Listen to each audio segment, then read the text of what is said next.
നമസ്കാരം, മലയാളി വാർത്തയിലേക്ക് സ്വാഗതം. ഉത്തരാഖണ്ഡിനെ പ്രളയം വിഴുങ്ങുകയാണ്. ഇരച്ചു കയറുകയാണ് വീടുകളിലേക്കും കടകളിലേക്കുമൊക്കെ വെള്ളം. ഉത്തരാഖണ്ഡിലെ തെഹ്രി ഗർവാളിൽ മേഘവിസ്ഫോടനത്തെ തുടർന്ന് ഗംഗയിൽ വെള്ളപ്പൊക്കം. നദി കരകവിഞ്ഞതോടെ വീടുകളിലും വയലുകളിലും വെള്ളം കയറി. റോഡുകൾക്കും പാലങ്ങൾക്കും തകരാറുണ്ടായി.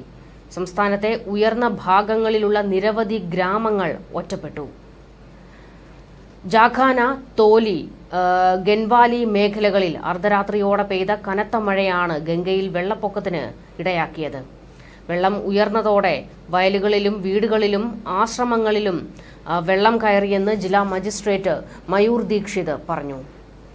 ഗ്രാമങ്ങളിലെ ചില വ്യാപാര സ്ഥാപനങ്ങൾക്കും വെള്ളം കയറി നാശനഷ്ടങ്ങൾ ഉണ്ടായിട്ടുണ്ട്. ഗംഗാനദിയോട് ചേർന്ന വീടുകളിൽ താമസിക്കുന്നവരെ അതിവേഗം ഒഴിപ്പിച്ചതിനാൽ ആരെയും കാണാതായതായി റിപ്പോർട്ടില്ല. സന്യാസികളുടെ കുടിലുകൾ വെള്ളപ്പാച്ചിലിൽ ഒഴുകിപ്പോയിട്ടുണ്ട്. വെള്ളപ്പൊക്ക ബാധിത പ്രദേശത്തേക്ക് റവന്യൂ പോലീസ് സംഘങ്ങൾ എത്തി. നാശനഷ്ടത്തിന്റെ വ്യാപ്തി തിട്ടപ്പെടുത്തിക്കൊണ്ടിരിക്കുകയാണ്. പ്രദേശത്ത് താമസിക്കുന്നവർ നദീതീരത്ത് നിന്ന് അകലം പാലിക്കാൻ ഭരണകൂടം നിർദ്ദേശിച്ചു. ഹരിദ്വാറിലും ഋഷികേശിലും ഗംഗയുടെ ജലനിരപ്പ് അപകടകരമായ നിലയിലേക്ക് അടുത്തുകൊണ്ടിരിക്കുകയാണ്. വെള്ളിയാഴ്ച ഋഷികേശിലെ ത്രിവേണി ഘട്ടിൽ ഗംഗയുടെ ജലനിരപ്പ് 339.62 മീറ്റർ ആയിരുന്നു. അപകട നിലയ്ക്ക് 88 മീറ്റർ മാത്രം താഴെ. കഴിഞ്ഞ ഏതാനും ദിവസങ്ങളായി ഉത്തരാഖണ്ഡിലെ വിവിധ മേഖലകളിൽ പെയ്യുന്ന കനത്ത മഴ വ്യാപകമായി നാശനഷ്ടമുണ്ടാക്കിയ ഡെറാഡൂൺ, ബാഗേശ്വർ ജില്ലകളിലെ ചില പ്രദേശങ്ങളിൽ കാലാവസ്ഥാ വകുപ്പ് ഓറഞ്ച് അലർട്ട് പ്രഖ്യാപിച്ചിട്ടുണ്ട്. ഉത്തരകാശി, ചമോലി, രുദ്രപ്രയാഗ്, പൌരി, നൈനിത്താൾ, പിത്രോഗഡ് ജില്ലകളിൽ യെല്ലോ അലർട്ടും പ്രഖ്യാപിച്ചിട്ടുണ്ട്. ഗംഗയിൽ ഇപ്പോൾ ജലനിരപ്പ് ഉയരുന്നതാണ് വലിയ ഭീതിയായി മാറുന്നത്.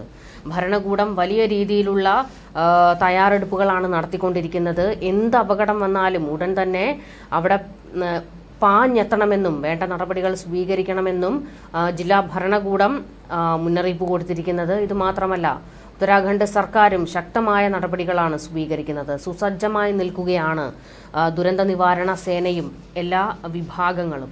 ഇത് മാത്രമല്ല, ഇപ്പോൾ ഒരു ഭീതിയായി മാറുന്നത് ഉത്തരാഖണ്ഡിലേക്ക് എത്തിയിട്ടുള്ള സഞ്ചാരികളുടെ ജീവൻ അപകടങ്ങളൊന്നും വരാതെ അവരെ സുരക്ഷിത സ്ഥാനങ്ങളിലേക്ക് മാറ്റുക എന്നുള്ളതാണ്. ഇതിനുവേണ്ടിയുള്ള നടപടികളും ആരംഭിച്ചിട്ടുണ്ട്.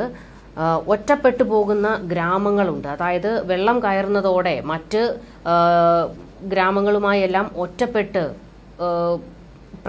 വെള്ളത്തിന് നടുവിലായി പോകുന്ന അവസ്ഥ ഉണ്ടാകാറുണ്ട്.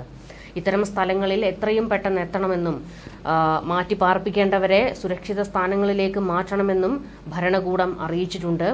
ജനങ്ങൾ കൃത്യമായ നിർദ്ദേശങ്ങൾ പാലിക്കണമെന്നും സ്വന്തം നിലയ്ക്ക് ഒരു അപകടം വരുത്തിവെക്കുന്ന രീതിയിലേക്കുള്ള പ്രവർത്തനങ്ങൾ ജനങ്ങളുടെ ഭാഗത്തു നിന്നുണ്ടാകരുതെന്നും നിർദ്ദേശം കൊടുത്തിട്ടുണ്ട്. സന്യാസിമാരെ ഉൾപ്പെടെയുള്ളവരെ കുടിലുകളിൽ നിന്ന് ഇപ്പോൾ മാറ്റുന്നുണ്ട്. ഉരുൾപൊട്ടലും മണ്ണിടിച്ചിൽ സാധ്യതയും ഒക്കെ നിലനിൽക്കുന്നതിനാൽ അത്തരം മേഖലകളിൽ നിന്ന് ഒഴിഞ്ഞു നിൽക്കണമെന്നും സുരക്ഷിതമായ ഇടങ്ങളിലേക്ക് തൽക്കാലം ജനങ്ങൾ കൂടി മുൻകൈയെടുത്ത് മാറി നിൽക്കണമെന്നും നിർദ്ദേശം കൊടുത്തിരിക്കുകയാണ്. കടകളിലേക്ക് ഉൾപ്പെടെ വെള്ളം ഇരച്ചു കയറി വലിയ രീതിയിലുള്ള നാശനഷ്ടങ്ങൾ സംഭവിച്ചിട്ടുണ്ട്. കേന്ദ്ര സർക്കാരും ഉത്തരാഖണ്ഡിലെ സ്ഥിതികൾ വീക്ഷിച്ചുകൊണ്ടിരിക്കുകയാണ്. ന്യൂസ് ഡെസ്ക്, മലയാളി വാർത്ത.